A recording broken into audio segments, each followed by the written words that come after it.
এখন যা দিনকাল এসেছে আমাদের মতো সাধারণ বাড়ির বউদের টেকা সত্যি মুশকিল। বা আমরা খুব সাধারণ, খুব সহজ সরলভাবে জীবনযাপন করি, খুব সাধারণ নিম্নবিত্ত একটা জীবনযাপন করি, সেটা সংসার হোক বা বাইরে। তো আমাদের সব ক্ষেত্রে না খুবই চাপ হয়ে যায় আর কি। যেমন দেখো না, এই যে ইউটিউব বা সোশ্যাল মিডিয়া এখন যা চলছে, মানে আমাদের মতো সাধারণ খুব নর্মাল একটা সাপোসা ঘরের মেয়ে বা সাপোসা ঘরের বউ মানে একটা জায়গায় দাঁড়ানো সত্যিই খুব মানে কষ্টের হয়ে দাঁড়িয়েছে। নিজের মানে সময়টুকু মনে হচ্ছে যেন বৃথা অন্য কোথাও মানে মানে অপব্যয় করে ফেলছি, এরকম একটা ব্যাপার বা এরকম একটা পরিস্থিতি তৈরি হয়ে গেছে। মানে ইউটিউবে বা ফেসবুকে যেখানেই যাও না কেন, মানে কি বলবো, আজকাল ফেসবুক ইউটিউব তো খোলা যায়ই না।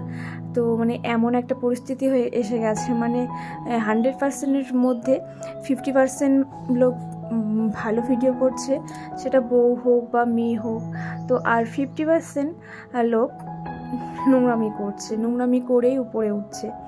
তো কি আর বলবো, সত্যি ভালোভাবে সারাদিন যেই আমরা ব্লগগুলো করি, সুন্দর করে ফুটিয়ে তোলার চেষ্টা করি বা সারাদিন এই ব্লগের পিছনে অনেকটা পরিমাণে টাইম দিই, কিন্তু দিন শেষে মনে হয় যে আমাদেরটা মনে হয় কোনোদিনও আমাদের সফলতা আসবে না। কিছু কিছু মানুষ আছে যে মানে মানে নোংরামির মানে এই ভিউজ বা এই কিছু টাকা ইনকামের জন্য এত একটা নোংরা পর্যায়ে চলে যাচ্ছে, কি আর বলবো, মানে বলে ভাষায় প্রকাশ করানোর মতো নয়। তাদের কাছে আজকাল টাকা আর ভিউজের জন্য তারা যা খুশি করতে পারে। তো আমরা তো সেটা সেরকম কিছু করতেও পারবো না। আর আমাদের অনেক অনেক রুচিতে বাধে আমাদের।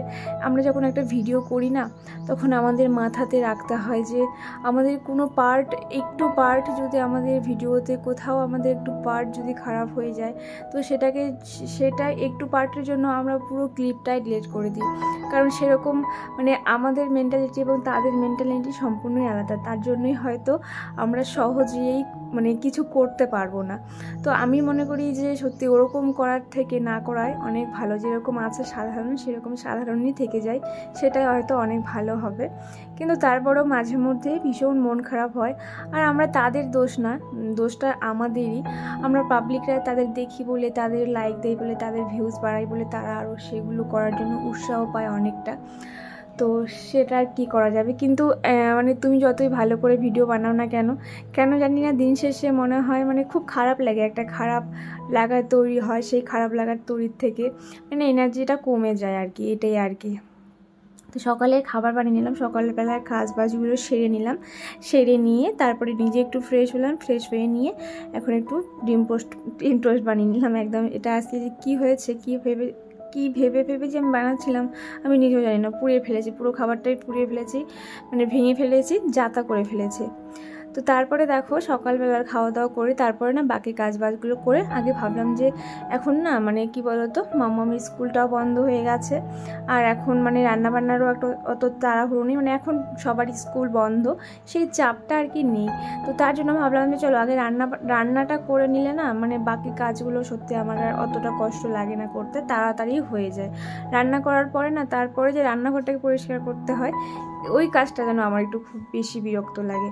তাই ভাবলাম চলো সিম্পল, গরমের মধ্যে আর যা গরম পড়েছে সত্যি দুপুরবেলা রান্না করা সত্যি খুব কষ্টের, মানে তার জন্যই ভাবলাম যে চলো শুধু হালকা একটা সবজি বানিয়ে নেব। আর অত খাওয়ার দাওয়ার চাপও নেই আমাদের বাড়িতে, সেরকম একটা কারো খাওয়া নিয়ে কোনো রকমের কোনো বাহানা নেই। যা দেবে, সাদা ভাত যদি রান্না করে লবণ দিয়ে দাও, তাও আমাদের বাড়ির একটা লোকও মানে তোমার নামে অবজেকশন করবে না যে তুমি কেন রান্না করলে না। তো সেরকম ব্যাপারটা নেই। তো আমি সাধারণভাবেই রান্না করব, একদম পাতলা ঝোল। আর আমাদের বাড়িতে বলো তো কি, আমি একমাত্র মানুষ যে খাওয়া নিয়ে আর কি খুব আমার মানে বাহানা একটা ব্যাপার। তেল মশলা ছাড়া তো রান্না করতেই পারি না। নিরামিষ আমার কেন জানি না শুনতেই ইচ্ছা করে না, এটা হচ্ছে আমার একটা জন্মগত প্রবলেম হয়তো। আমি সেই ছোটোবেলার থেকেই না আমি নিরামিষ জিনিসটাকে একদমই পছন্দ করি না, কেন জানি না আমার খেতে ইচ্ছা করে না। আমি যদি নিরামিষ রান্না করব সেদিন আমার মনে হয় যে আমার খিদেই পাবে না সারাদিন, মানে এরকম একটা ব্যাপার হয়ে যায়। তবুও মাঝে মাঝে বলো তো কি, আর সবজি দিয়ে এই যে মাছ রান্না করার ব্যাপারটা আমার না একদমই ভালো লাগে না, খেতে ভালো লাগে না। আমার ওই তেল মশলা দিয়ে রান্না করা সবজি খেতে ভালো লাগে। এটা হচ্ছে বাড়ির পছন্দের, বলতে পারো বরের পছন্দের, সবজি দিয়ে মাছ খেতে ভীষণই পছন্দ করে, তার সাথে তেল কম থাকবে আর মশলা কম থাকবে।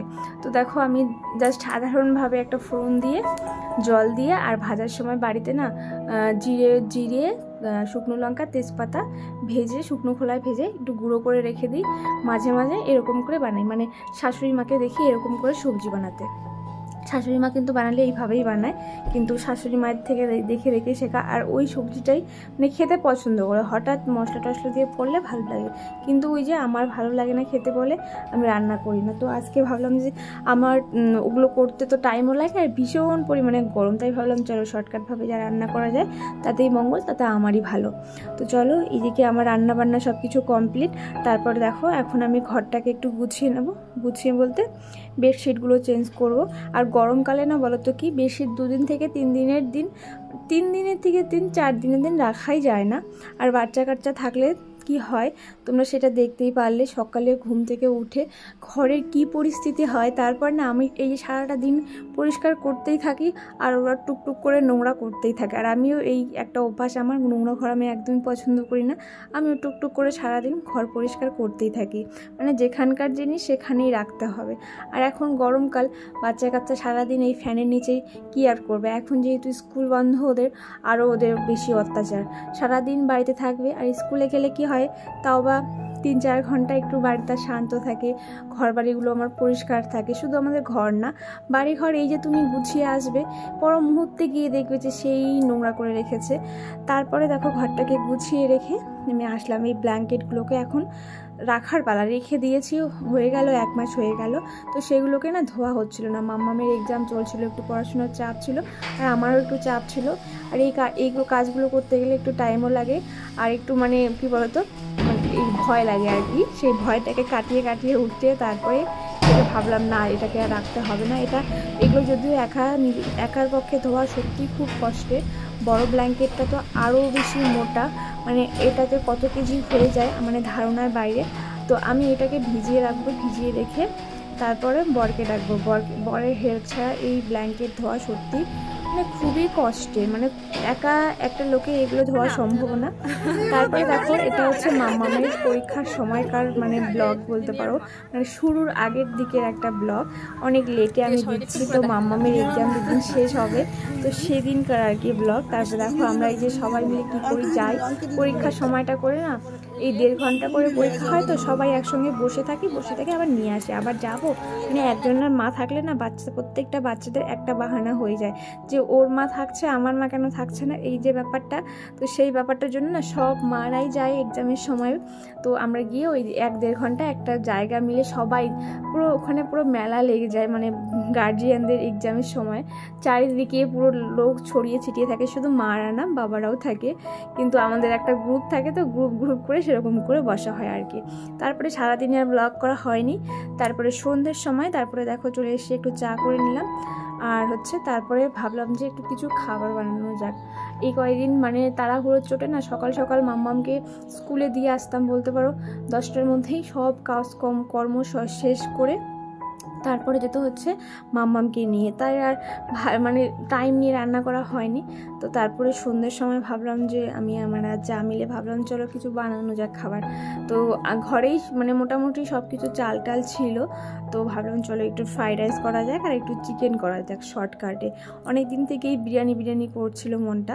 বিরিয়ানি যদিও খাওয়া হয়, মাঝে মাঝেই খাওয়া হয়, দোকানের বিরিয়ানিটা, ওই তেলযুক্ত বিরিয়ানিটা খেতে হয়। তো মাঝে মাঝেই কিন্তু চেষ্টা করি যে বাড়িতে বিরিয়ানি বানানোর, অনেক দিন থেকেই বিরিয়ানি বানানো হয় না। আর বিরিয়ানি আমার বানাতেও ইচ্ছা করে না, কেন জানি না, খুব ঝামেলা মনে হয়। মানে এত মানে গাদা বাসন মাজতে হয়, মানে কি বলবো, এই জন্য না একটু মানে কি বলতো একটু ঝামেলাই লাগে আমার বিরিয়ানিটা বানাতে। তার থেকে ফ্রাইড রাইস আর চিকেন একদম সিম্পলের মধ্যে ভালো লাগে। আর এটা খেতে মানে আমাদের বাড়ির বাচ্চারা, মানে আমার মেয়ে তো খুবই পছন্দ করে। আমি বানাচ্ছি আর মাম্মাম চেল্লাচ্ছে, দুজন মিলে করলাম। দুজন মিলে করলে কিন্তু অতটা সময় লাগে না আর কষ্টও লাগে না কিন্তু অতটা। তারপরে দেখো আমি এদিকে দুটোতেই বসিয়ে দিয়েছি যাতে তাড়াতাড়ি হয় আর কি। মাম্মাম চিল্লাচ্ছিল, সবাই চিল্লাচ্ছিল যে কখন হবে। তো তারপরে এটা একটু প্রথমে আগে একটু কাজু আর কিশমিশটাকে একটু ভালো করে ঘি ভেজে নিলাম। আর এদিকে এটাও করছি আর দুটো একসঙ্গেই করছি যাতে তা চটজলদি হয়ে যায়, রাত্রিও হয়ে গেছিলো। তো চলো রান্না করে নিই, তারপরে তোমাদের সাথে আবার কথা হচ্ছে।